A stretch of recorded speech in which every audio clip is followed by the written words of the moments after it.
Okay, so we're doing the evolution of modern day funeral practices. Okay, the introduction and outline. The modern day funeral in the United States is a diverse occasion connecting to many cultures and religions while containing various ways to prepare, dispose, and honor the deceased. So basically, throughout our entire project, we're just touching on modern practices and how they've evolved to the current day. The first person will be talking about the history and processes of cremation, along with impacts on the funeral industry. The second person will be talking about the evolution of Native American funeral practices, and then embalming practices throughout the years. And lastly, we'll be talking about aspects of the modern day American funeral, along with other religious influences and emerging practices. Okay, so I'm starting off talking about the history, process, and regulations. A little background, modern cremation dates back to the late Stone Age, 4000 BC to about 2000 BCE. And in 1876, Julius Lemoyne built the first crematory in the U.S. He was just a medical doctor slash like philanthropist. And his theory was that decaying bodies were seeping into the groundwater and like causing disease and sickness to a lot of the people like living in the area. So that was kind of his main point of creating the first crematory. Why choose cremation? Basically saving money, saving land, some people personal preference, simplicity, and convenience. The process takes place either at a crematory or crematorium. And basically how it goes is the deceased body is placed in a casket or durable cremation container, and then the container is placed in a chamber where the temperature is raised approximately to 1600, 1800 degrees. After about 2.5 hours, all the organic matter has been consumed by heat or evaporation, and that's when the bone fragments are removed, and what our remains are just like considered cremains. And then after the chamber is cooled, everything can be removed. Some regulations based off of the scattering and shipping of cremains. The Forest Service does not authorize the scattering of cremated human remains on National Forest System lands, except in some cemeteries. No federal permits are necessary for the scattering of cremated remains on the Bureau of Land Management lands, unless process becomes a commercial enterprise, so such as like a construction site or something. Cremated human remains may be mailed if they are packed in a sift-proof container or other type of container that is sealed in a durable outer container. However, they can't be sent overnight in express mail, regular mail, or certified mail just because of like security issues and just making sure that like everything is like safely packaged and gets to the destination safely.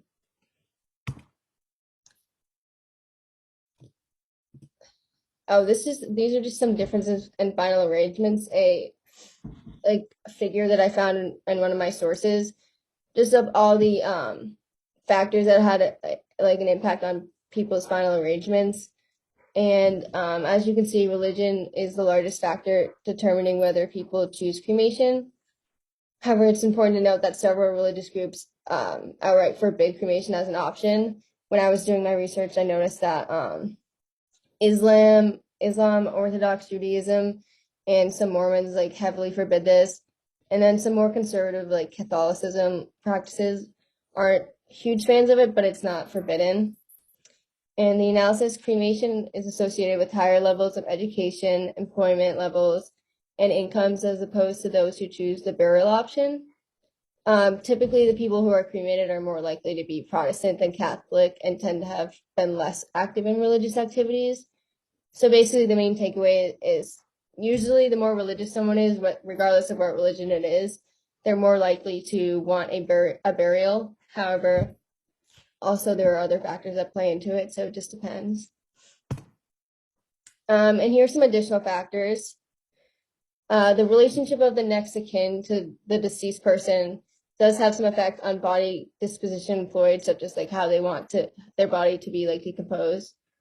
There's a slightly like higher likelihood that widowed individuals would be buried rather than cremated deceased spouse. So they would be more likely to like choose for their partner to be cremated. And then the individuals who live alone at the time of their death or in a nursing home were somewhat more likely to be cremated. and that could also be because of like money factors as well. Availability of cremation may provide survivors with a way to avoid the expense and inconvenience of more traditional death rituals. Okay, there's a lot on this slide. Cremation costs and their impact. Basically, the overall point of this slide is to talk about like how expensive the funeral practice as a whole is, and that's a big reason why cremation is so popular in current day. And I had a hard time finding a source that was a lot more relevant. So this source is from 1993. However, it still does a great job explaining how expensive these practices can be. So in 1993, Americans spent an estimated $9.7 to $17.1 billion on funeral services, cremation, cemetery services, which amounts to about $4,000 to $7,000 per person. And I know this doesn't sound a lot, but also consider inflation and like how long ago this was. And even for back then, that's outrageous. And that's not even including complimentary goods like flowers that you see at the funerals, the clothing that you put on your loved ones in their casket, and newspaper notices, which isn't as relevant today, but just stuff to consider. Social religious factors play a role in financial hardship that low middle class households face. A preference for traditional funeral services as opposed to lower cost alternatives, such as cremation or do-it-yourself family funerals. And as we learned in the lecture, also becoming more popular are the green burials, which is a more like natural form. 85% of all funeral homes are operating at independent businesses. So that leads to inflation of prices, services, in turn taking a negative toll on lower class families specifically. And in the last 2 decades, the demand for these cremation services has significantly increased.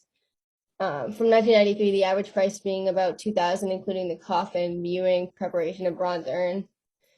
The purchase of death care services determined by consumer preferences and one's ability to pay. So with them being so expensive, obviously lower income families can't pay for the best coffin and like the longer services. So it's obviously a little upsetting for some families.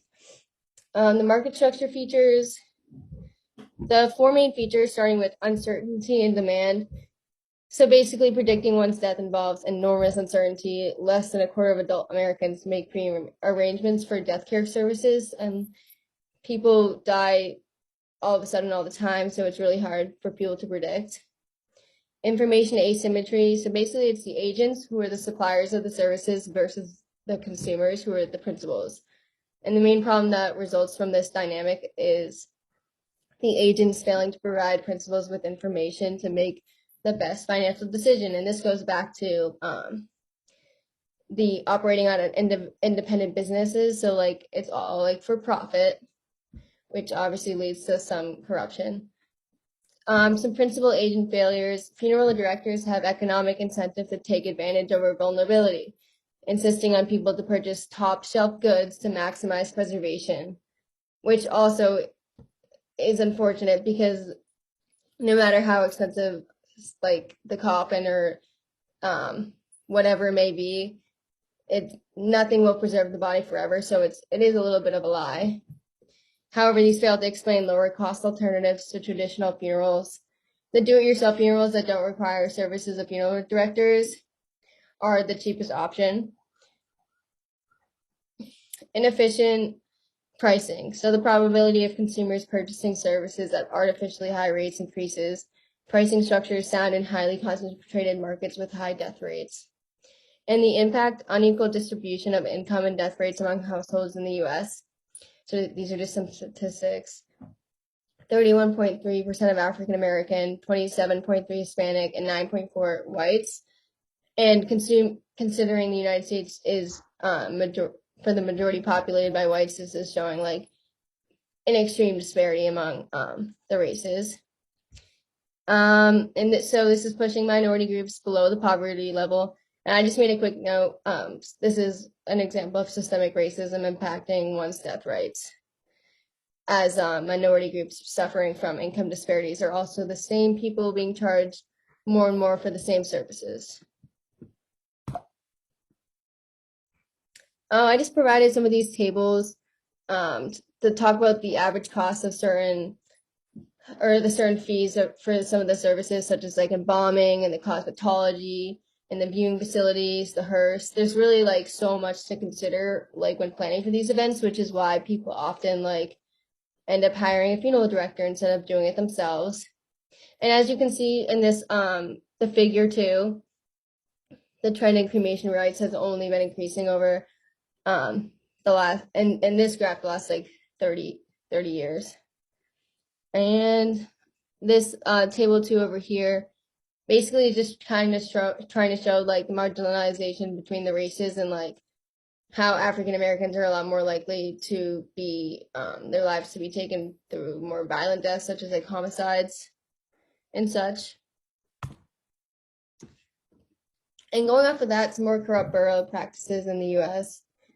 Unfortunately, if the body is not identified, it is subsequently subject to burial in terms that mark it away from U.S. citizens, buried with those who are not able to pay for their own funerals privately, such as the indigenous section of the Evergreen Cemetery in Arizona. Excuse me. 4 archaeologists discovered the site in southern Texas where multiple bodies were burned or were buried within the same body bags. Some bodies in the mass grave were not even contained within body bags, which is just really sad. Those who remain anonymous are often marked out in death on basis of burial practices that separate the worthy from the unworthy. And this is indicative of processes of dehumanization and what was earlier referred to as zoopolitical operation of power, which is just like feeding into this animalistic way of what they were doing. Humans not even being worthy enough to have their own body bags and whatnot. And compared to other countries, Europe has far less strict guidelines on what happens to their unidentified corpses. So there tends not to be the segregation based off of worth or financial status like how it is in the US. And burial is seen as a form of necropatriotism that fixes ambivalent identities, addressing migrant deaths not simply through a humanitarian lens, but also with reference to relations of power, violence, resistance, and contestation. Also, death as a site of political struggle. Humanitarian groups highlight the need for proper identification procedures. And some more activist groups, such as No More Deaths in the US and Watch the Mediterranean Sea, monitor these migrant deaths, which can often be overlooked because of the limitations of public scrutiny. Basically, no one's keeping an eye on this, so that's why it's getting so out of control, which is why it's also important that people are bringing awareness to it. Contestations over the way migrants and citizens are differentiated in death through burial practices. Efforts from groups such as like Catholic, the Church, try to identify these members in order to have proper burials, which makes sense because Catholics are also more big on like having a burial service as opposed to cremating the body. So it makes sense that they're so passionate about wanting to make sure everyone is buried in the proper way that they deserve. And this all just ties into death with dignity. The decline of the cemetery. Association of significant cemeteries in Europe has been established to promote cemeteries as being as equal cultural and heritage value as castles, churches, great houses, parks, and other elements of architectural and landscape history. The late 20th century, magnificent churchyards and Victorian cemeteries became super full, leading to them being closed due to environmental health reasons, and they were no longer allowed to bury there. And this closure did lead to neglect and vandalism, and these overgrown cemeteries became a big reason for the growth in cremation rates. The institution of burial and cremation administration, conditions of cemeteries are very poor when compared to high standard of war graves commission. And this all kind of ties back to the heritage value of cemeteries disappearing daily. However, other countries do not face this problem. How have these cemeteries managed to survive and prosper? Other countries choose to reuse the graves, which is super environmentally and economically friendly. I'm going to skip this part about Garden History Society just because of time. And my last slide is on Black funeralization and culturally grounded services. For the most of the 20th century, Black mortality rates have been higher than that for whites. They die younger, their infant mortality rates are also higher, and they're unfortunately more likely to die violently from homicide. And here's an interesting quote I found. The impact of death, always traumatic and painful, is often exacerbated in the Black experience as a result of mortality differentials and economic, social, and cultural factors. African Americans, by virtue of subcultural context and existential conditions, would appear to have a greater sensitivity to death than other groups. So these funerals are often referred to as the homegoing services, as death becomes more of a venue for escaping the world, and the funeral is more looked at as a celebration of a farewell. Historically, funerals in the Black community sometimes incorporated rituals of the marching band, like, and having an after graveside ritual band switch to the spirited jazz, motivated congregation to join in and dance. So these were very uplifting ceremonies after the original mournful, sorrowful music played in the beginning. And there's a strong emphasis on music for all Black community funerals for the most part. African American funeralization process is facilitated by emotional, religious spiritualism as an instrument of collective catharsis towards the end of cathartic release. And these funerals are usually led by a Black minister and a Black funeral director. There's a heavy emphasis on eulogy. The verbal memorial to the deceased includes virtues and achievements of the deceased, and then references to Old and New Testament. And it appears that these funerals maybe have more emphasis on enhancing the personal and social image of the deceased in the eulogy, which is a little different. And the major themes in Black spirituals I listed just as death as a symbol for liberation or freedom, the basis of fear of an unnatural death, such as homicide, great music and concern for social extinction without proper ceremonies. And then I put a little note about terror management theory, as this group historically does face a lot more violent deaths and lower life expectancy rates. So I feel like as a group, like their anxiety may be a bit higher, as like they may be more fearful of their lives. Okay, and these are just my sources, and the next person can go on to their topic now.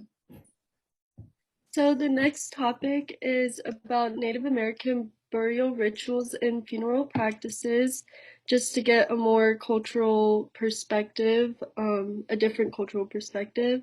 So the first source dated back to 750 after death, in Native American burial grounds found in southwest Colorado and parts of New Mexico show that gender plays a huge role in mortuary ritual practices. From where individuals were buried to what they were buried with, there are many differences in male and female burials. For example, females and males were buried in different locations. Males were more often buried on higher ground, highlighting their power and significance, even in death. Females were buried in marshy areas on lower ground, showing their subordinates that was common in the Native American culture at that time. Another example is that males were buried on high ground, which is also significant because in ancient Native American culture, the sky was male associated and the earth was female associated, so females usually were buried closer to the ground.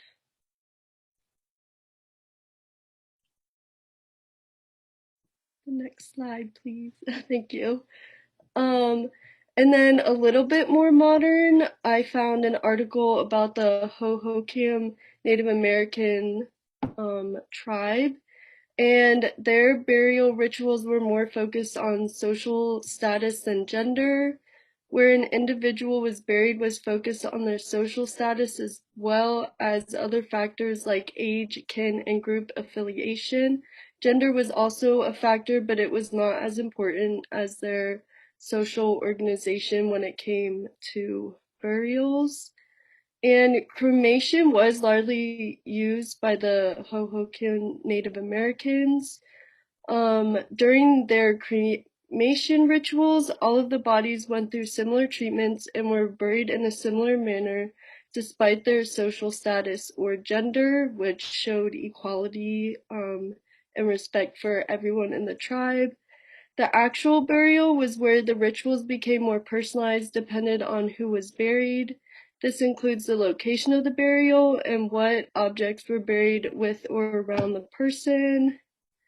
And then there's little insert from the article that goes more in detail about that. And then the picture is just kind of a map of that shows you the burial areas and where they did different parts of the burial process. So changes in the Navajo burial practices, just focusing on the Navajo tribe specifically. In the past 15 years, this is kind of an outdated article, but it was the best I could find. In the past 15 years, there was a rapid increase in cemetery burials for Navajo Native Americans. Their traditional practices involved burials with no ceremonies. Instead, the ceremonies are usually when the corpse is prepared and after the burial. A 4-day mourning period happened as part of the ceremony.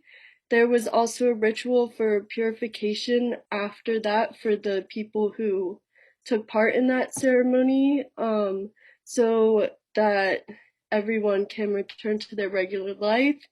The purification rituals were used because of the strong and fearful belief of ghosts and spirits, and that when one is around the dead, their ghost or spirit can cause sickness or death. And then the increase of cemetery burials also involves an increase of public gatherings and eulogies. There was a rise in Christianity among Navajos, which is a factor why their burial traditions are changing. Another factor is death of Navajo elders who carried knowledge and respect for the traditional burials. In modern day, some elders request traditional burials when they are dying, but their families do not give them one and they are buried in government cemeteries. This is due to the lack of respect that some of the modern groups have for traditional burials. And then just a few different comparisons of their burial rituals. The Navajo differed dependent on age of the person who died. The body of the deceased was bathed, dressed in nice clothes, and shoes were placed on the opposite foot that they were meant for. The body was buried in a deep hole with the saddle, blankets, jewelries, and other possessions, which was mostly for their afterlife, so they could carry it with them.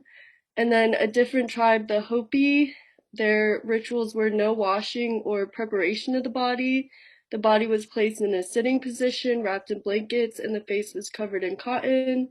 Prayer feathers were put on the dead's body immediately after death, and they did bury their individuals in cemeteries. And then the Lakota tribe, they use mound and earth burials, which are different than cemeteries, and bodies were dressed in very nice clothing, wrapped in robes, and had weapons, tools, medicine, and a pipe with the body, also for their spirit to bring with them in the afterlife. So modern day rituals, some indigenous traditions and practices relating to death have disappeared, but others have evolved and changed to be more modern. This is somewhat due to the government's history of attempts to change Native Americans' religion to Christianity. Northern Cheyennes still use indigenous traditions in relation to death, where they believe that the spirits of the dead travel to a place in the Milky Way. It's a very old time and traditional way of viewing death and their religion. And the Tiwas of San Juan Pueblo have integrated Catholicism and some Catholic symbols into their rituals for death. Many Native Americans want traditional burials, but because of the system in America, they do not get them, and they are buried in modern-day Christian-based cemeteries. And then from a different article, I found firsthand experiences from Native Americans, and it was an interview type thing, so I just put what they said. The first interviewer, Wilson Wiwa, talks about how their tribe basically used hospice before it was coined by medical professions as hospice, which I thought was interesting. And then the second person, Rex Buck, his comment on death and burials was when someone is buried, it is seen as returning back to Mother Earth so that they can be taken care of in the afterlife. And then another quote from him.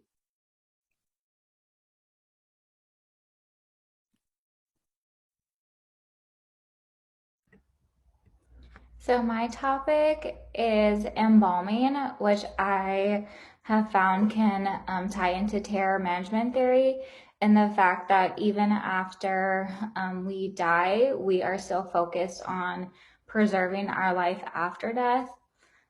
We saw that very commonly with the Native Americans. They weren't the only people to have that point of view. Even after death, we're still trying to set ourselves up for the best lives. And we can see that with our makeup choices, our clothing choices, what we choose to be buried with. Elizabeth Kubler-Ross actually had a very good point on this.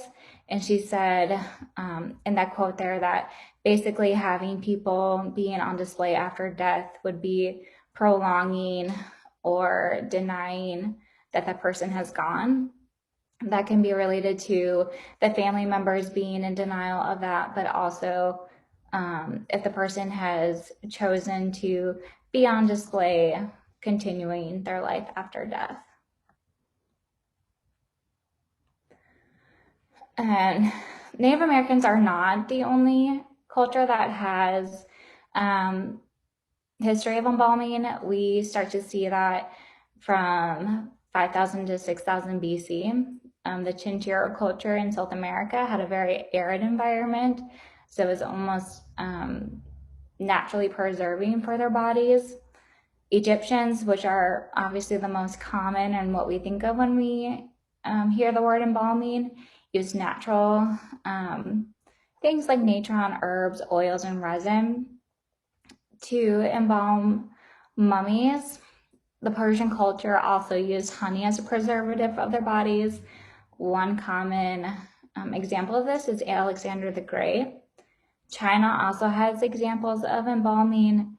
They did liquid embalming. We are unsure what exact products they used and their methods to prepare the bodies, but there's also a common example of this in the Lady Di, who we found very well preserved, even though she died 187 to 145 BC. Modern day practices, which would be arterial embalming, started in the 1700s in Europe. They use heavy metals such as arsenic, mercury, and then later on they discovered formaldehyde, which is used commonly today.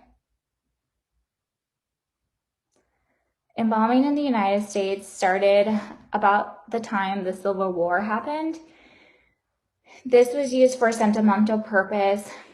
A lot of the bodies of the soldiers who died in war needed a way to be preserved to make it home for funerals for their family members. They also viewed it as a way to lower the spread of disease. Disease was very rampant in battle sites, and they thought having the body in the ground would spread that disease. They commonly used arsenic as a way to preserve their bodies, and one of the first famous people or well-recognizable people that were embalmed in the United States with this method was Abraham Lincoln, who had to travel after his death. Embalming lost popularity after the Civil War. It wasn't needed as bodies weren't being transported very far. We had less worry about diseases, but then it did become commonplace again in the 1920s.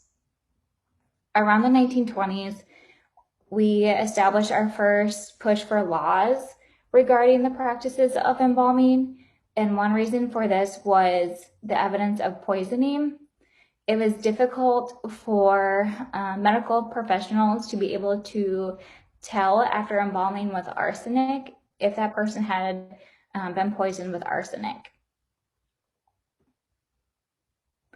Our current modern day practices for embalming, the body is prepared by being washed in a disinfected agent.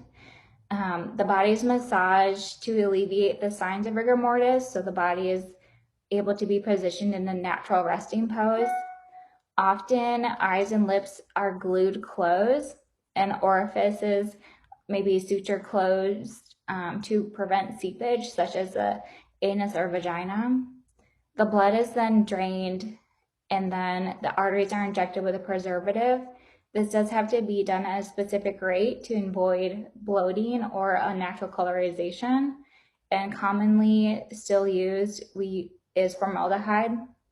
The abdomen is filled with the formalin solution, and this allows for preservation of the natural or internal organs. And then cosmetic restoration is applied. This includes doing makeup for the face, hairstyling. If the face is emaciated, they can use fillers. The average cost for embalming is around $500 to $15 currently. With the use of formaldehyde, we can see environmental impacts. The formaldehyde may enter the drinking water. We have found studies where this affects marine life and some root systems. Larger animals, if they drink infected waters, have seemed okay. Also during cremation, if a body has been embalmed, the formaldehyde can last in the air for around 250 hours, which means we are being exposed to this. And formaldehyde is now a known carcinogen and is linked to brain cancer and leukemia. Cemeteries may be a concentrated source of formaldehyde in drinking water. More exposed to the formaldehyde are the embalmers themselves and medical professionals. They are required to use full body protection and a respirator when performing embalming, and this can affect students of medical professionals who are doing anatomy classes, as well as police agents who are doing autopsies. Currently, there are no state requirements for embalming. However, if a body passes over a state line or is wanting to be preserved for a certain amount of time before burial, they may require embalming. Currently, or commonly, if a body is not going to be buried within 24 hours, it does need to be embalmed. And this is seen as desecration of the body by certain religions, such as the Hindus, Orthodox Jews, and that can cause issues specifically regarding visitation. If we're not able to view the body within 24 hours or say goodbye, we can see issues arise with that. My sources. Now, I'm going to talk a little bit about the modern American funeral today, but first I do want to go over the timeline. So there are three eras that have been identified by researchers. The first is the sacred death era, and this is an era of our time period in American history where death was still seen as very sacred, and the process of moving on was typically only a process that was performed with the family and the family was involved in. There is a clear distinction between the religious ceremonies and civic events. So you did not see these social gatherings like after funerals and everything occurring during the sacred death era. But towards the end of the sacred death era, you did see that they began to merge, but death was still seen as very sacred. Then we moved into the secular death and era. This is when you saw death professionals really popping up. So the first death professionals, believe it or not, were nurses and furniture salesmen. So nurses were responsible for preparing the bodies, while furniture salesmen were actually the individuals supplying the coffins to the families. And this actually led to the development of funeral directors. And during this time period too, you actually start to see the idea of wealth and having a very big funeral, and also the social expectations surrounding funerals, and just having the more people there means like the better of a person you were. And so now we move into the avoided death era, which is what we're currently in. And this is mainly due to modern medicine and the increase of our life expectancy. And not only because of this life expectancy are we avoiding death, our own death, we're also avoiding the death of others because we no longer interact with the deceased. So now just to touch a little bit more on the avoided death era, because that is where we currently are today with American funerals. So it's very hard to categorize funerals today in the United States, and that is because they vary so much and we pull so many different aspects from other religions and cultures. But most researchers can agree that funerals today really focus on social gatherings for those suffering with loss and less on actually accepting the death of an individual. They also are noticing that it focuses more on shared experiences, and because of this, we are becoming what they predict to be a ritualist society, and that just means that our funeral practices are based more on, just to share experiences with the loved ones rather than religious rituals. And next is that funeral directors have really been researched and concluded to have direct control over rituals. And specifically, that is because they are directly in control of the preparation of the body now. Family members no longer are involved in that process. They also view funeral directors as protecting loved ones because now they are keeping your family members from seeing you like that. They only see you when you're like prepared and in a peaceful state, and not actually when you're like deceased. And then they're also seen as experts. So a lot of times now people do not like have many requests when it comes to the preparation of their body. They don't know too much about it. They just kind of let the funeral directors take it over, and they don't really argue or anything because they don't know too much about it anymore. And because of the large dependency on funeral directors, the way we speak of death and someone dying has changed. We use euphemisms a lot to just avoid actually like accepting the answer death, instead of saying like, oh, the burial site will say final resting place as an example. And so now I want to move into terror management theory, which really just came from like our avoided death era today. And that's just because we no longer surround ourselves with death anymore. We don't see it as much. So it's almost like very hard for us to accept it now. And so, like I mentioned before, our funerals today do have several religious influences. I do want to touch on a little bit of those. Most of these you will actually see are like pretty common. You'll see how we kind of like grabbed aspects from different religions and kind of create our own funeral culture. So first is Buddhism. You'll notice that in Buddhist funerals, they actually have a wake and a funeral, and during the wake, they'll have altars with flowers and candles. They may have pictures as well. They also, during the funeral process, they have prayers and eulogies, but these prayers and eulogies are given by like Buddhist monks and not family members. And lastly, in Buddhist traditions, they only cremate their deceased and then place them in urns. For Christianity, it's the best to split up into two, Catholicism and Protestantism, because the way they perform their funerals are very different. So typically for Catholics, they are held at funeral homes. This includes private prayers and also a short service of a rosary performed by a priest. And then you also have that they can be disposed any way they choose as long as in a dignified way. That means they can be buried, cremated, or they can even donate their body to science. For Protestantism, it varies a little bit more than Catholicism, and that is just because there's so many different denominations of Protestantism. But researchers agree that most time you will see that their funerals take place in the home, a funeral home, a church, or a cemetery. But they do really heavily focus on social gatherings. They'll typically have meals after a funeral. They may have like detailed programs and slideshows, and you will see prayers and eulogies are performed as well, like in other religions, but mostly by a loved one or a family member. And then moving into Judaism, they typically have two services, one at home or a synagogue, and then also finally a cemetery. And you will see again that they have prayers and eulogies as well, but these are actually given by a rabbi. And then for the Islamic religion, this is actually very interesting and very common. What we see today is that people are actually dressed in their own clothes, not a specific like burial gown or burial uniform. And you'll also notice that they do have a public service, so it's not as much as a private thing. They can have as like many people come, and it's more of, again, of a bigger social gathering. And typically in the Islamic religion, people are buried and they're not cremated. So again, you just see by reading through the slide, there's so many different aspects to all these religions, and they're most likely aspects you see in funerals in your own life.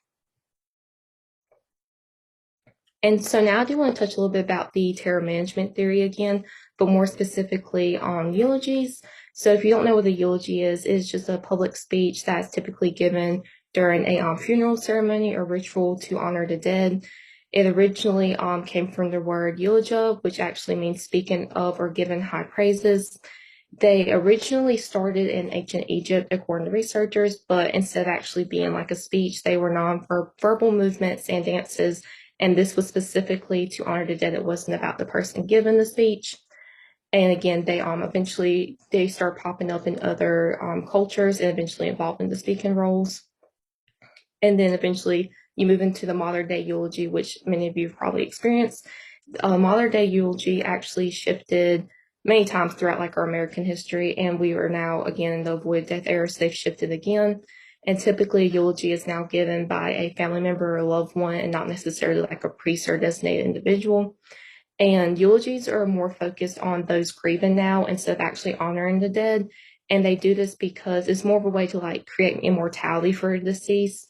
They'll actually just sit there and talk about memories or, good times they have with them, and actually sit there and like honor them and really, just come to terms with like they have lost somebody.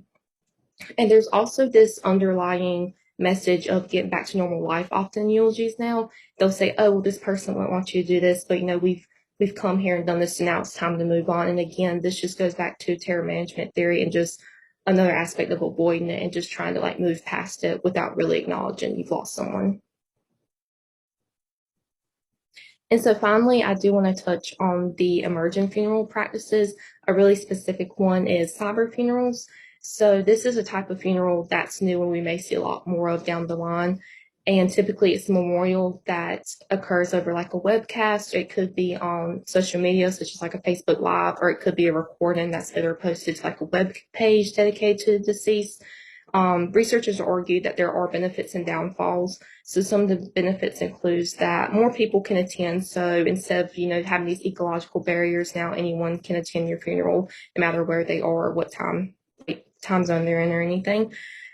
And then also they do believe that they provide an outlet for necessary support. So if you are isolated and you live in a different country from your family and friends, and you actually can have that support online when someone dies.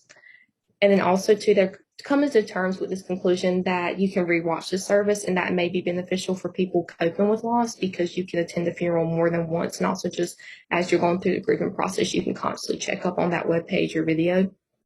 But there are downfalls with this type of emergent funeral practice. One, that researchers believe it could be very impersonal. Some people may not want like their their funeral and stuff broadcasted. It also, they believe it can limit social interactions because yes, you can go back and watch it, but you can't really talk to individuals, just get that, grieving process and stuff started. And then finally, because it is online, and even though you could like monitor your passwords and limit the access, it is online, so anyone could probably access if they really want to, and that leaves open to like inappropriate comments or behaviors if someone just really decided like they did not like that person. That obviously can be very detrimental for someone trying to grieve. And lastly, there are also ethical and legal concerns with this, and one of this is a lack of privacy. And also too, when it comes to releasing this type of information online, you have to remember that you have to get releases for music, use a specific song by a particular artist. Those giving eulogies or speeches, they also have to agree to be released online, and also copyright of your loved one's images. And so finally, my last takeaway from this is that these type of funerals, although they may seem a little weird, they may become more common with our generation specifically because of the increased rates of technology we now rely on. And those are just my sources. So finally, the conclusion for our whole presentation is that the modern day American funeral is extremely diverse, and you can see there are different rituals involved in it, and it will only continue to grow over time. And we do want to touch on the cultural importance. So it is important to recognize in the United States that there is so many different cultures. There's I mean, we are a melting pot, as many like researchers have described, so many different religions being practiced.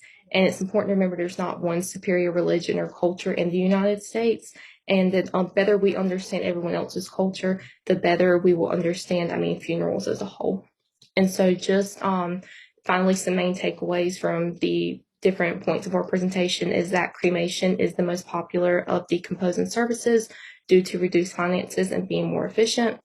Next, Native Americans' practices have stayed constant and modern day practices are very traditional. Third, embalming is a way of preservation and may be seen as a chance of life after death. And finally, the American funeral is broad and will continue to evolve, but are currently focused on social interactions rather than accepting the death of a loved one. So that concludes our presentation, and we really hope you enjoyed it.